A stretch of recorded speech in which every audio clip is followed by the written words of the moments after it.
This is the Alembic Files, and with me is William Ramsey. If you followed us and Alembic Files or any of my previous manifestations, you've heard of William before, and you might have heard him in an interview in a number of other places. His books you might be familiar with Prophet of Evil, good old Aleister Crowley, Cult Hollywood. Also of recent times, Abomination, which is a documentative work on the West Memphis Three. And now there's another book forthcoming to which he's going to speak entitled Children of the Beast. So, William, thanks for coming back. And if I left anything out, by all means, fill us in and let's get going. No, I mean, that pretty much covers it all. Thank you for having me back. I'm glad to be back. And I did another one that was like Aleister Crowley, a visual study that is available on Amazon and iBooks and has a little bit more of a multimedia angle. Okay. But that's also out there. So the Children of the Beast will be my fourth completed book, and it'll also have a documentary to go along with it. All right, so to be fair, I would say, folks, yes, and I did not mention the other modalities which he has produced. So you can go to occult911.com, and you can find the full panoply, if you will, of his printed and electronic works and otherwise. So by all means, I didn't get everything, and good that you mentioned that, but we'll talk about that a little bit later as well. But now this latest offering that has not yet seen its debut, Children of the Beast, I'm guessing, would Crowley be the Beast? Correct. So Crowley also went by the Beast 666, or he called himself To Megatherion, which is the Great Beast in Greek. And really the book tries to follow his ideas through the 20th century, people who were influenced by Crowley to a greater or lesser degree, and show how his distillation of the old mysteries of Western cult tradition has, through him, been seeded through 20th century personalities and events. Well, let me ask you this. And I think we have to really deal with this, no matter how we feel about it. I'm not sure. Maybe you can tell me. I've got you by a decade or two. But if anybody, and remember, I went through the '60s, as much as I can remember them, and early '70s. A lot of strange stuff. But I can never say. I mean, with Black Sabbath and Coven and all this other stuff that was going on, and some of us trying to work a Ouija board that never did happen, and I'm glad for that. Well, the name Crowley never came up. It only became later, I guess, after 2001, when I guess I put my head down certain rabbit holes that I never did back in the old days, that I discovered him. Is it that I wasn't looking in the right places, 40 years ago, or is it that now there's been some kind of resurgence, and there's a time now when this is on the rise? I think that, he wasn't emphasized. I think the media was different back then, so it was hard to kind of ascertain a lot of people's deeper ideas that they, inculcated into their own personality and outlook. So now with this, the open availability of information and this information explosion, it's been a lot easier to, as a historian, there's a rich vein or mine of, research gold, so to speak, to really look into these things with a deeper, more, or deeper and broader sense, I guess. So I think that to answer the question, it's a lot easier to look into now, I guess. All right. So in other words, in the old days, basically you had to deal with the printed word or magazines that might have been niche magazines for that kind of thing. But now today, right. I mean, you got everything 24/7 worldwide. Everything goes, and now there's more access to it, and perhaps that is also, promoted things for better or for worse. It just expands and amplifies whatever's been out there. Absolutely. If you remember, back in the day, to get a lot of esoteric understandings, there were, a lot of that stuff was printed in, kind of more adult magazines and edgy stuff. So it was a lot harder. The mass media didn't cover it, And a lot of people may not have understood what they were seeing in the 60s and these changes in these other people's beliefs. So now I think, it's like you said, it's like a multi-rich, multiverse environment for media that really allows people to kind of make connections they didn't used to or weren't able to. Yeah, I mean, it's whatever's out there, whatever's been out there has been definitely amplified. So, I mean, there are people who look and trash the internet because, it's the internet. But of course, then there's things that they like, a lot of conservative stuff, and it's like, well, it's that's okay. So, I mean, it's like I hate to say this, but it's like a gun. It's not it's not the gun itself. It's not the medium itself. It's how people use it, and that kind of reflects what the purpose of the instrument is, if you will. But let's get back because, I mean, tell us, what is the tone of the book? I mean, at the end, what have you said to everybody about this?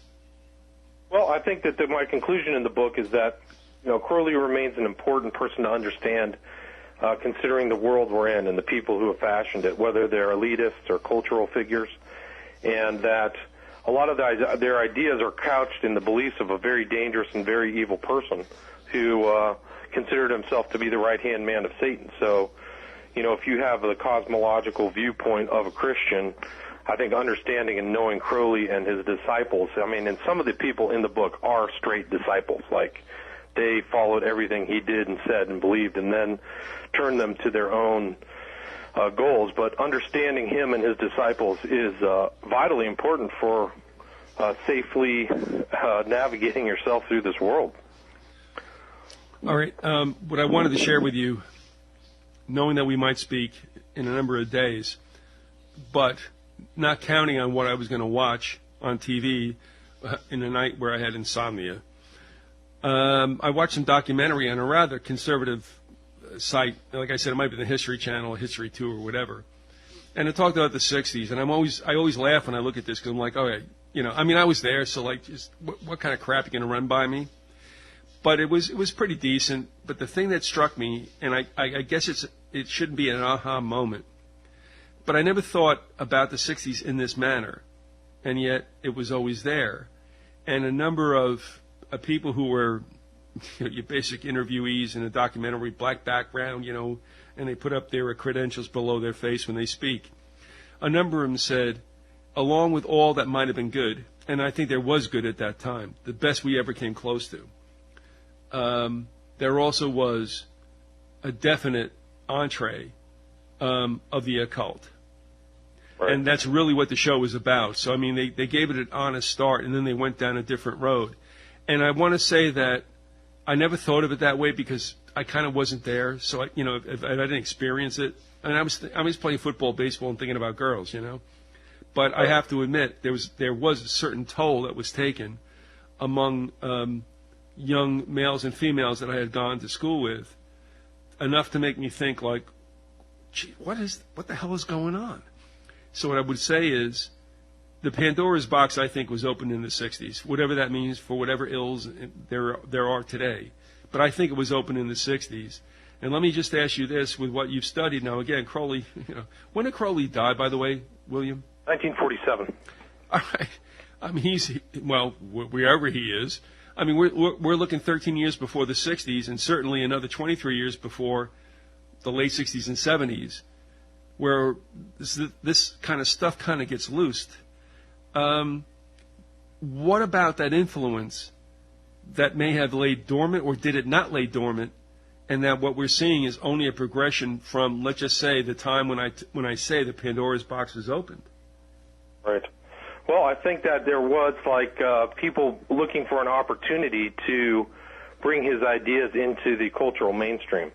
And the 60s was really an opportunity for them. And it's interesting that you make that point that there's good and bad in the 60s, because you're not the only person who had that belief. Everybody in the 60s, it was a time of opportunity. There was change, and there actually was an authentic belief in change. But something happened, and a lot of other researchers have said that, it became darkened, like that hope and this new energy from this other generation that was authentically looking for an environment turned into chaos. Like these people came into this, this movement and changed it. People like Charles Manson, who really wasn't a hippie. He was actually a garbage person, but he was mischaracterized as a hippie. I mean, this guy was in and out of, reform schools and jails and stuff like that his whole life. But other people like Leary, who changed the tenor of the 60s by advocating, license to take drugs whenever you want. So there definitely was this view that things were changing for the better, and then things got darkened and soured by the involvement of, people without good intentions. So I do think that it unleashed a Pandora's box. It was this, threshold era where the idea of, really investigating the inside of your mind in a way that hadn't been contemplated, at least in the United States, was now available through, this kind of mixed mash, like this heady mash of Eastern esotericism, drug use, and really the breakdown of, an assault by leading figures upon what could be termed the Judeo-Christian, concept of the ideal life, I guess. So, and it was done in an environment of war and fear of war and nuclear annihilation. I mean, that was a common fear back then. And this fear of the communists, whether it was intentionally engendered by the rulers of the United States or if it was legit, which, I generally take the former as to the latter. But, I mean, it's kind of interesting that, Kennedy was really trying to make peace with the Russians, going around back channel ways to maintain stability and order when his own generals and the crazies in the Pentagon were advocating, conflict and confrontation, only 15 years after the end of World War II. So, but, I mean, that's an important part of this whole book, and, detailing this change in this era. Leary himself there's a connection between Leary and the assassination of, and Leary was a follower of Crowley, which I pretty much show with concrete proof, although he might not have been one in 1963 when he was doing his LSD experiments out of Harvard, which he was kicked out for. But he was involved with, basically providing acid to John F. Kennedy through his association with John F. Kennedy's paramour. And which one would that be? Yeah, exactly. It's hard to list it out, but she was, what is her name? I can't remember it. But yeah, so it's really an important part. I think that an important part of the assassination information that, unfortunately is not really emphasized. But her name is Mary Pinchot Mayer, whose husband was a CIA asset, but she was an intermediary between Leary and Kennedy. And there's a really good book out about Mary's ex-husband was Cord Meyer, and there's an excellent book about her that came out. She was actually murdered 1963, and James Jesus Angleton was a CIA player who went to her house and made sure he had her diary. Her diary disappeared. I talk about that in the book. It's kind of an aside with the greater story of Crowley, but it's actually a pretty fascinating element of Leary's life. But let me just suggest this, because that's what I've been thinking about. I wasn't old enough. I mean, if I had been in college in the 60s, early 60s, I might have had a different view of this and probably would have. Even if I wasn't involved with it, at least I think I would have had kind of the same sensors that would have kind of indicated what was going on. But I time and time again, everybody complains about what's going on now, and it's not a good thing. But I can't get around the fact that no matter what, the 60s were absolutely berserk. I mean, you had the government testing people, even LSD, you can argue, was thrown out there to see what would happen. And in this whole scenario as well, in this country, in the lower 48, you really did have a divide between the Eastern, what do you want to call it, the Eastern culturati and the West. Right. I mean, even Tom Wolfe, who recounts the Kinsey's trip across country with the merry pranksters in the electric Kool-Aid acid test, when they get to go to Leary, they're bummed out by Leary. They think he's an asshole. I mean, yeah, that was an uncommon opinion of him with his first impression meeting Leary was his his Eastern. I mean, it's weird. He made some kind of weird turn from a Harvard-educated, sociological psychologist to this weird Eastern guru in about 2 years. I mean, it seems forced to me, but William, Leary is a very strange figure. But the book I'm referencing is called Mary's Mosaic, the CIA Conspiracy to Murder John F. Kennedy, Mary Pinchot Meyer, and Their Vision of the World Peace, which was written by somebody who had a firsthand relationship to Mary Pinchot Meyer. And she seems to be a very charismatic and compelling figure. And she was murdered, and, the lone nut kind of the black guy did composite was put out there to be blamed for her death. But it's weird. When I was in D.C., I walked right by where they found her. I used to go by there quite frequently when I was in Georgetown in that area, and I remember hearing about, this is 20 years ago, but I remember hearing about that somebody died over there with a connection to the Kennedy assassination. And it's really just an amazing part of the 60s and the assassination story, but that's really not the entire, frame of my book. But no, but one thing I want to point out, too, and this is because it happens to everyone. Like you and I believe in Jesus Christ, we're Christians, so what happens is we get demonized by all the lunatics that get front and center on mainstream news, which we completely don't relate to. But in this sense also, Leary was given up to everyone on mainstream media as this character, and so everybody associated whatever went on with this supposed lunatic.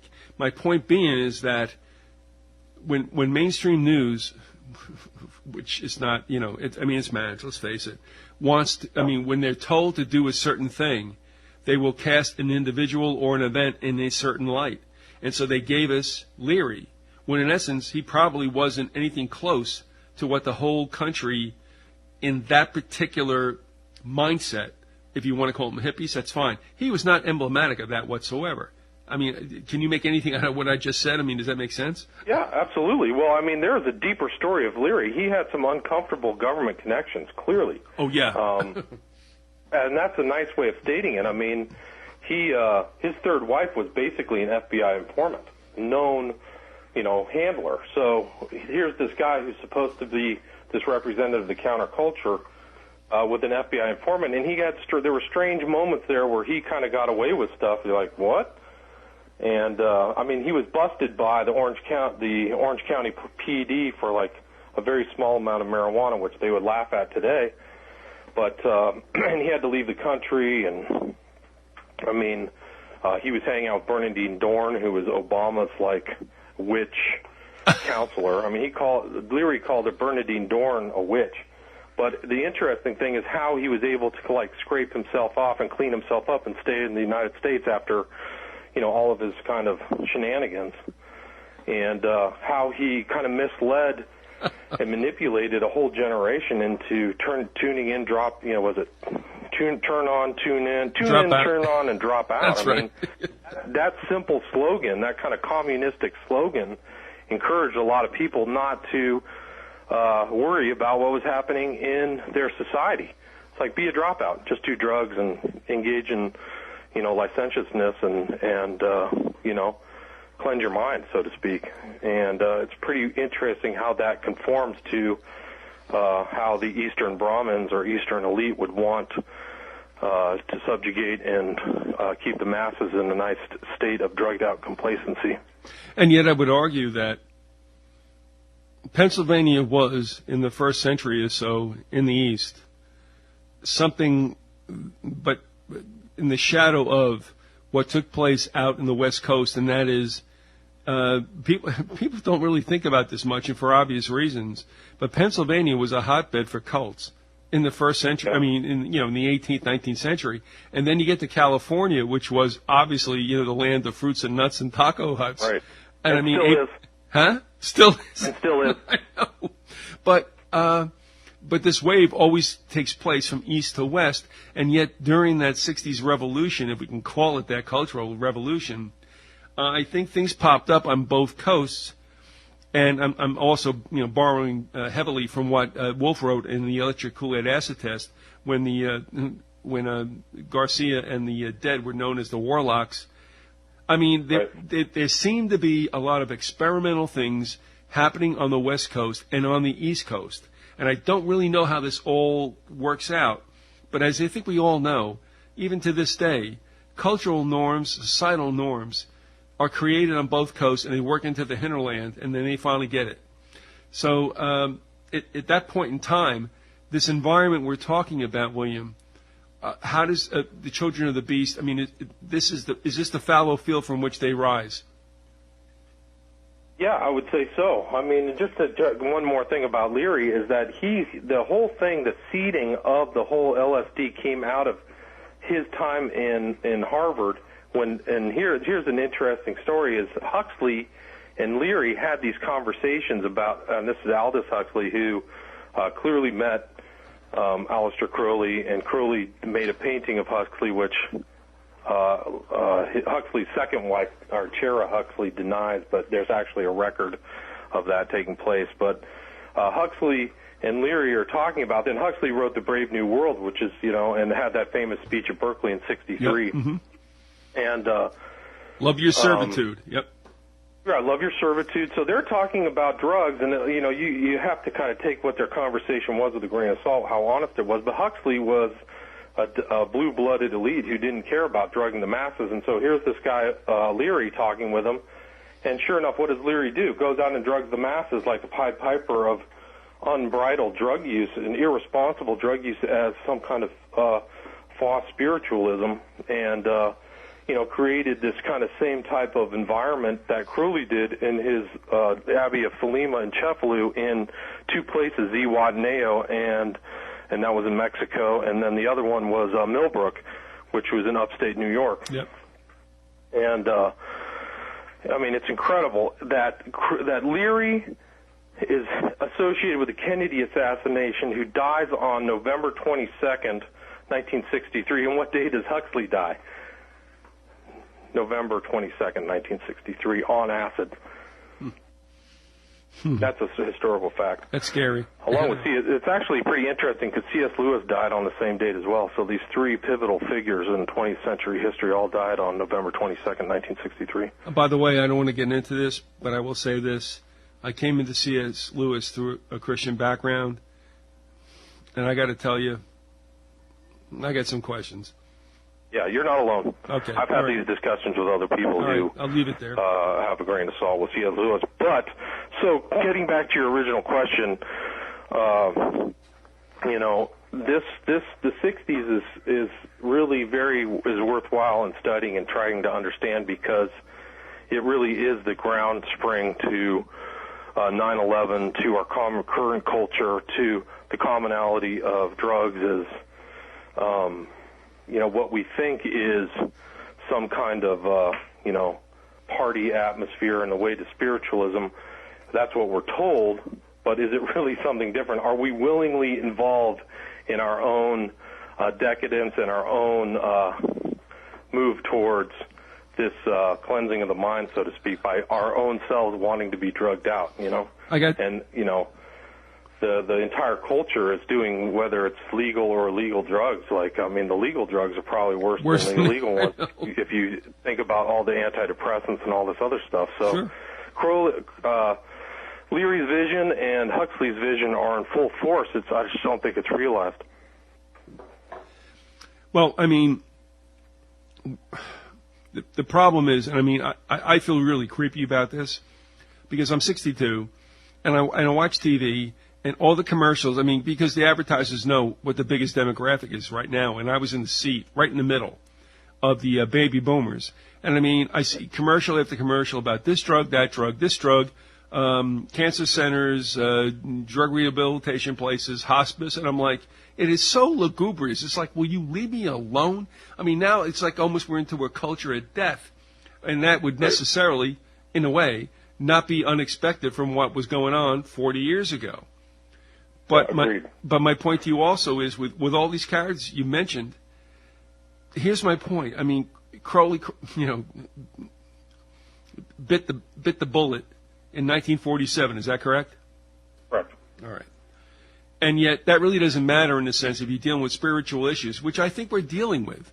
And I think it's one of the things that Christians and other people are not wont to understand, and that is, you've been warned about flesh and blood and the principalities of darkness. So, that Crowley may have gone from his corporeal being in 47, what else lives on?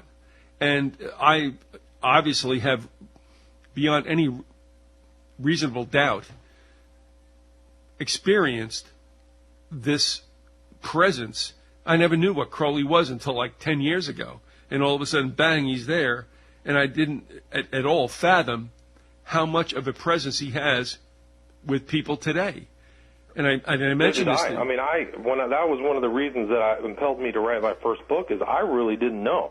I had a topical understanding, but when I realized the depth and breadth of his influence, it was like, whoa, why didn't I know about this? And a lot of it is because he intended his influence to be secret. And that's one of the central doctrines of, his initiatory system, the initiatory systems of all Western esoteric traditions, is silence. So people who know don't tell unless you work your way up work your way up the steps, so to speak, the stairway to heaven. And it's that's like one of his admissions in Magic and Theory of Practice. He has a paragraph that I quote in my first book, which I think is important, explains a lot about him. But he talks about Awas as being, this being who gave him the Book of the Law, as being a lord of initiation. And I think that's one of the central characteristics of Satan and the enemy is, he wants to slowly ingratiate people to an understanding of that knowledge of, his evil, and keep it secret from Christians, and then also shape Christians from crossing over into boundaries where he doesn't want them to go. So, and that's like how this kind of pseudo-Christian church that calls itself Christian, but probably should call itself Christoid, has really kind of dropped the ball in understanding what's taking place, in my opinion, dropped the ball. And that's a very general blanket statement. Yeah. But in trying to see that these people who are changing and influencing culture are doing it for nefarious purposes. And they're not unknowing, They know what they're doing. They're doing it willfully.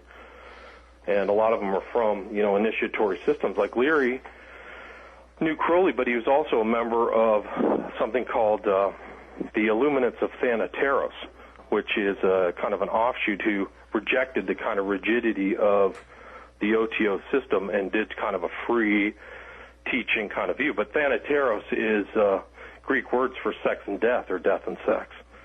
So you see these, once you start to peel back the surface of some of these personalities, you see that they really are wolves in sheep's clothing, and really did not have the people they taught, well-being in their that they weren't even interested in it. So, all right, but before we go any further, I have another leading question to ask you, but we're on the bottom of the hour. William, why don't you talk to people about your website and what is all there that we did a little bit of in the beginning? Yeah, I have a website that I really haven't worked on in a long time, www.occult911.com, which is an improvement on my former one, which is really reflecting on how lousy my initial website was. That's all right. There's some opportunities to see my stuff there, and you can go to Video on Demand. But the best place to go is Amazon to see my books in Kindle and order it. I kind of chose willfully to self-publish, so my works are very idiosyncratic and have a micro-budget quality to them, which hopefully you'll find charming. Some people think it's awful. Well, just get the information out. That's the main thing. Okay. No, I mean, with the Alembic files, what we've dealt with is suppressed history, and we find books that we can, they've not always been published under the best publishers. There was no self-publishing for a long, long time. I mean, that's kind of a creature of the last, maybe 10 years.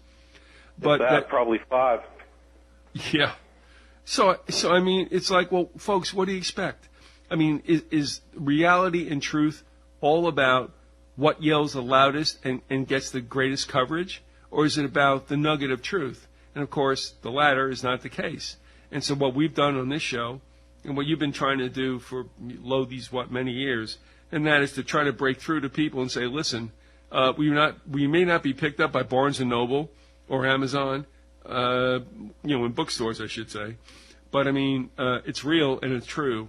And the fact that it isn't like a mass consumption item should not be a hindrance to reading it. And let me just say one other thing, and I'm going to throw it back to you.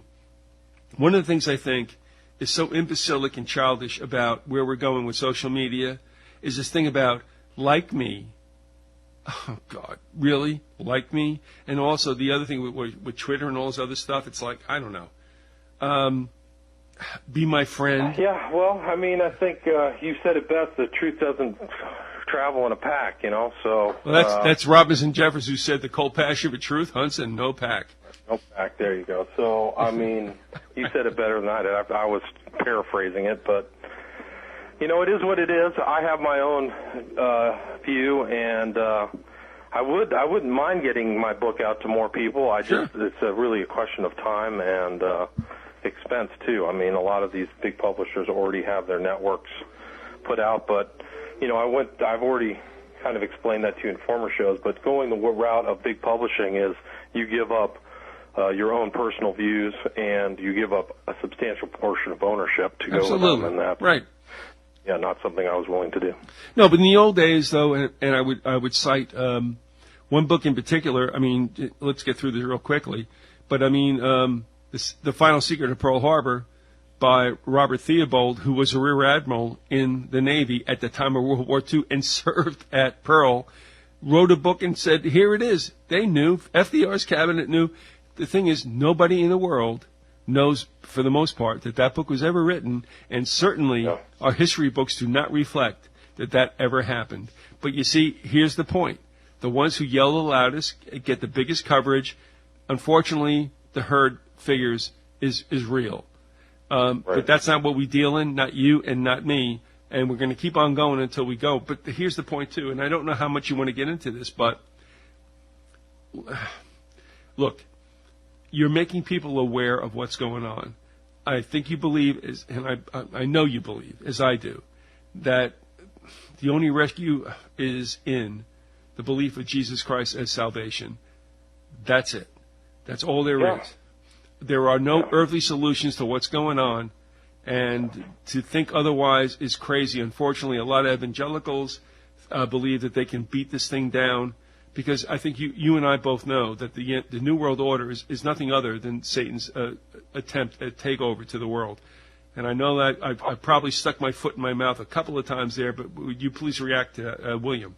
Well, yeah, I 100% agree. It's a spiritual war. It's a spiritual contest, and my belief system is 100% based in the truth of what's written in the Bible. And, there is a seduction by, the fallen cherub to, bring people to his way of looking at the world. And unfortunately, a lot of people follow that, worship me and I will give you all the kingdoms of the world. And some people, move at the first, you had me before hello if Satan comes calling, so those people you want to watch out for. Christ said there would be wolves in sheep's clothing and false prophets and false doctrines, and it's important to understand and spot them from a mile away before they're able to, corrupt and degrade you, your family, your friends, and stuff like that into false path of spiritual worship. So, all right, in this last half hour that we have, and we are in agreement, and we know we are, but still in all, to identify what's going on is something that I think you've tried to do. And if you will, because when I looked at the list of individuals that you've spoken to in the book, I mean, that is pretty much kind of a map of all that's taken place, I would say probably from post-World War II to today. And I think there was a concerted effort to manipulate, if you will, the American populace. And I'll say this, I'm going to throw it back to you. Understand, folks, also that money rules everything. Tax exemption foundations have done a lot to recast, if you will, the landscape of the United States. And I think that's probably an era, and I think we can talk about that from the end of World War II onward, that has really made an imprint on this country and changed it from what we all have been taught that we were in history books and until today, when we as far as we're concerned, can't recognize ourselves as what we're supposed to be. All right, that's long-winded, but what would you say about that with regard to what you've done in the book and the personages that you have identified?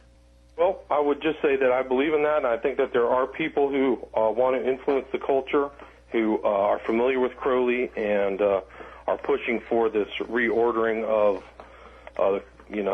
the world and society, and put it into their kind of view. And I took pretty much a broad brush to show who these individuals are, and I really kind of broke it down into 4 simple parts, and that is, people who learned at the foot of Crowley and who influenced history, like Israel Regardie, J.F.C. Fuller, Jack Parsons, John Parsons, Grady McMurtry, Joe Garner, the founder of Wicca, Harry Hay, Ian Fleming, the writer of James Bond novels, who was an intelligence handler of Crowley, according to his biographer, and then the people who carried the torch of Crowley's kind of world revolution. So I think that their goal isn't just to change the U.S., but really the New World Order. And you see people like L. Ron Hubbard, Alfred Kinsey, Leary, Kenneth Anger, the whole Manson crew, the Beatles,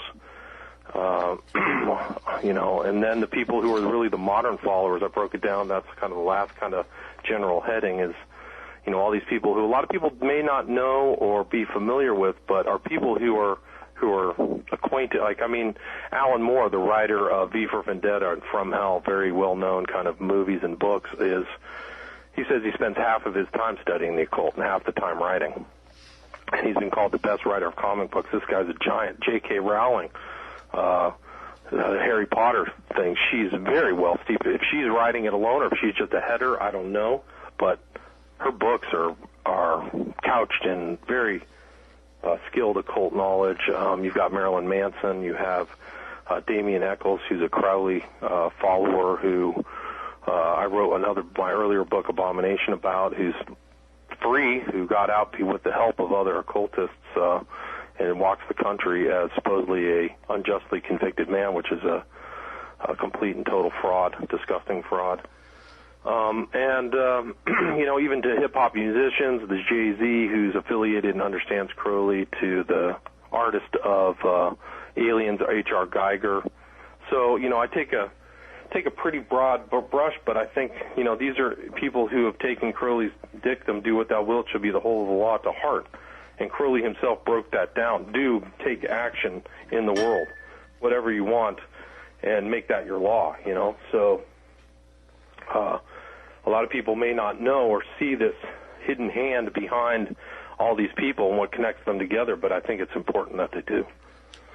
All right, we can break this down a bit because, I agree with you, obviously, so there's no discussion or debate about that.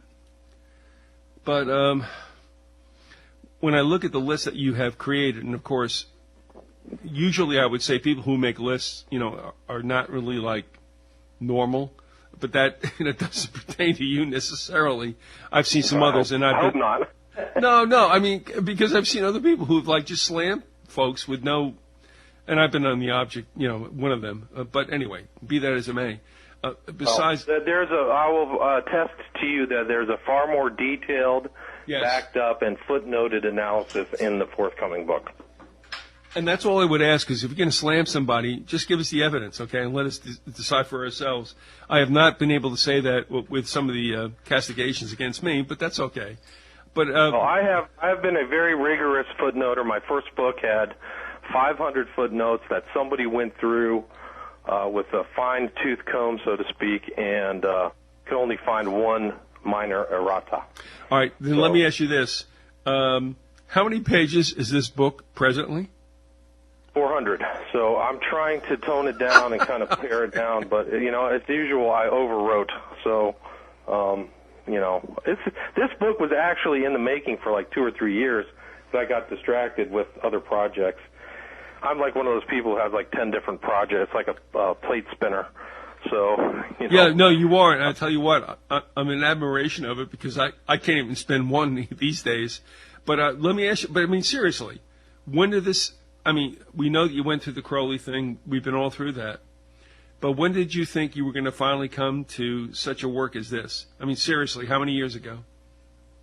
Well, I think that actually, right when I was writing my first book, I'm like, not only is this guy, important figure to understand because of so many people who followed him, but look at all these people who followed him. And then my conversations with myriad hosts, we keep going over the people he's influenced, but there's a larger story than just saying, a topical surface statement that, well, he influenced Timothy Leary. Well, how and why? And what did Timothy Leary do to follow Crowley? I mean, a lot of people don't know he followed Crowley to Busada in Algeria. He was a practitioner of the I Ching. He threw the stick to the I Ching like Crowley. He titled his book Confessions of a Hope Fiend based on Crowley's confessions and, Diary of a Drug Fiend. So, Leary really did inculcate and really follow Crowley in detail, which is detailed in the book, but most people, you don't want to. There's a lot more to the story than just, saying, oh, yeah, Leary really liked him, So that was really what was the impetus to really go into detail about these central figures.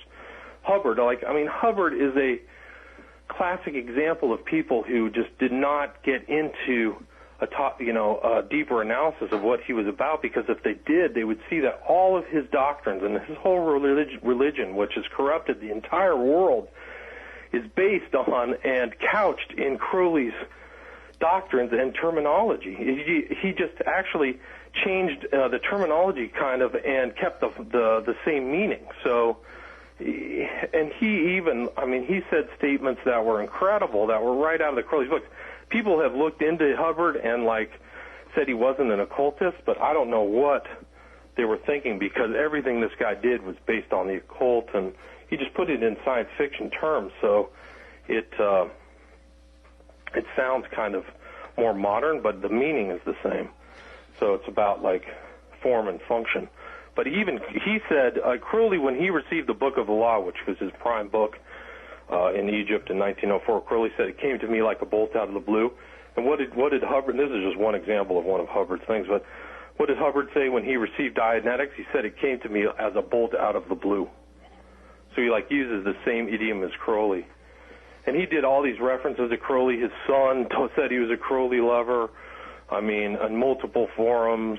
So the whole concept of the book is to go into greater detail about what these people really think and show that their actions and the way they re-change the world was based upon, these fundamental concepts of Crowley. Just going back to Hubbard, the kind of conflict and political upheaval that Scientology has created in so many different countries is really incredible when you look at it. Every country is fought with Scientologists. They don't understand its core satanic principles, and they refuse to acknowledge them, which is really a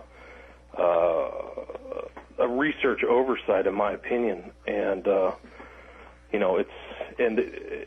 when you get in there, you see the mind control is kind of like the Satanist's handmaiden. It's always there when you're involving with people who believe, Lucifer is their god. It's always there, and they're always using mind control, and the Scientology is like a self-propagating mind control monstrosity. All right. So anyway, so the purpose of the book is really to try to ascertain these followers in a broader and deeper sense. It's an attempt. All right. Well, in the time we have left, I guess I got three major questions to ask you.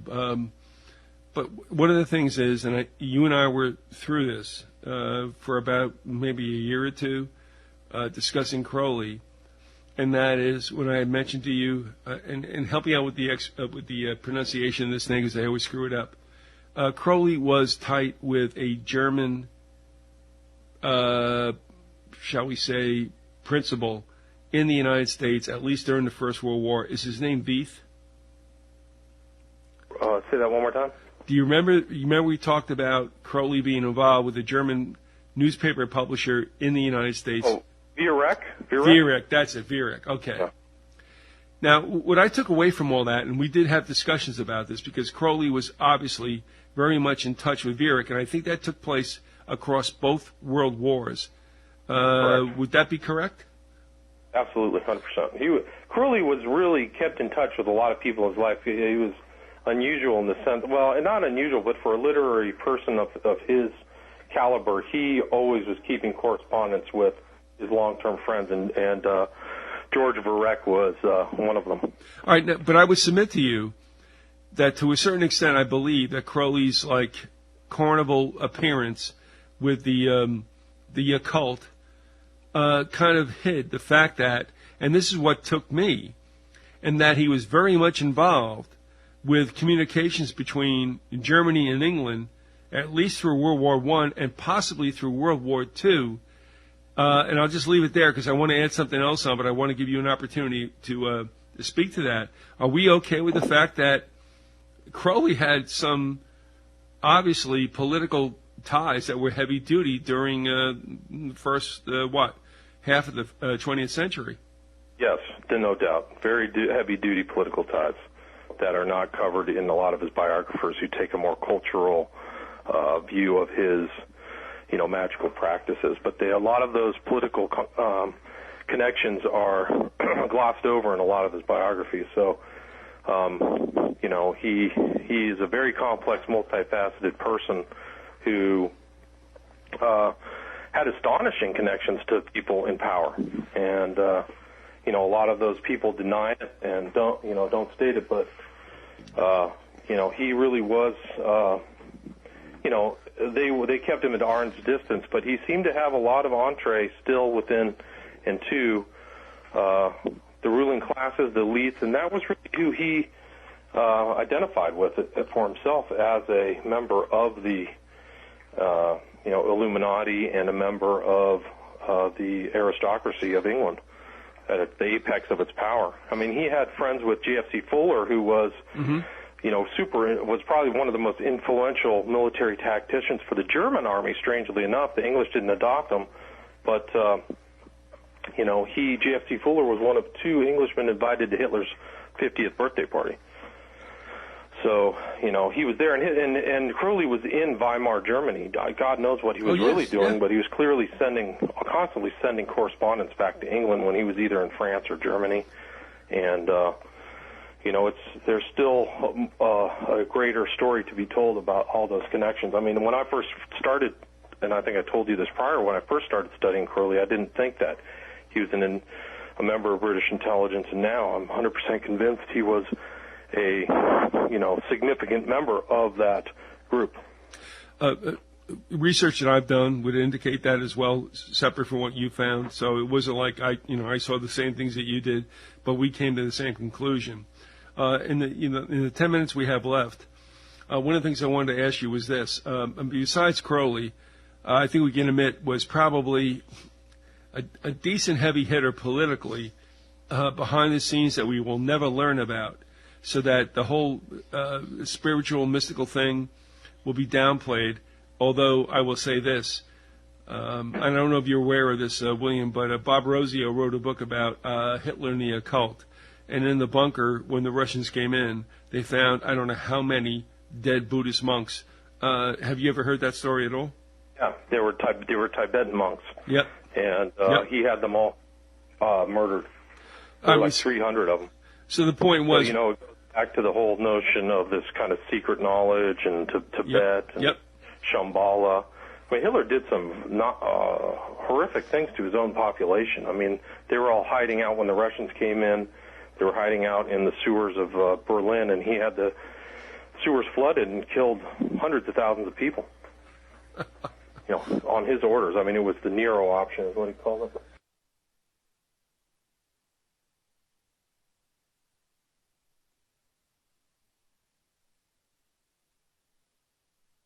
Well, I mean, when you deal with someone like that, I mean, you know, he'll double-cross everybody to the end. Oh, everybody. He was double-crossing everybody the whole time, constantly, yeah. He was a messenger, and I don't know how you feel, but I'll just mention this. I don't think he died in that bunker, but that's another thing. Yeah, that's a whole other story. Well, that's up to dispute. Okay. Yeah. A lot of those guys got out. I mean, I'll tell you right now, Borman, they said that, you know, he died and there's all this big cover-up, but I actually have met Borman's granddaughter. She was in Austin, Texas, of all places. So he was able to get out with his children, and she operates under a different name, but that's a whole other story. That's okay, but I mean, I would say that most of the people who were supposed to get out from Nazi Germany to the Western Hemisphere, they got there. We'll just leave it at that. Yeah, they got there. They had tons of money and spoils and stuff like that. So let me ask you this in the time we have left. You do name a number of extremely interesting personages, Kinsey and his wife, with what they supposedly did research-wise with sexual mores or otherwise in the United States. Can you talk to that at all? Well, you know, Kinsey was, claimed to be this sexologist. He was a doctor, but he wasn't a doctor of, you know, anything having to do with human anatomy. I think he was a zoologist who really followed his passion and was financed by the Rockefeller Foundation. But he had traveled to Crowley's, he would travel to Crowley's Abbey of Thelema in Cefalù with Kenneth Anger and, you know, really investigated and was very interested in obtaining Crowley's diaries. He was like a collector, kind of like a collector of all kinds of weird sexual regalia, and Crowley's diaries was one of them. But, you know, a lot of his research has been debunked. And yes, he was it has. a very deranged character.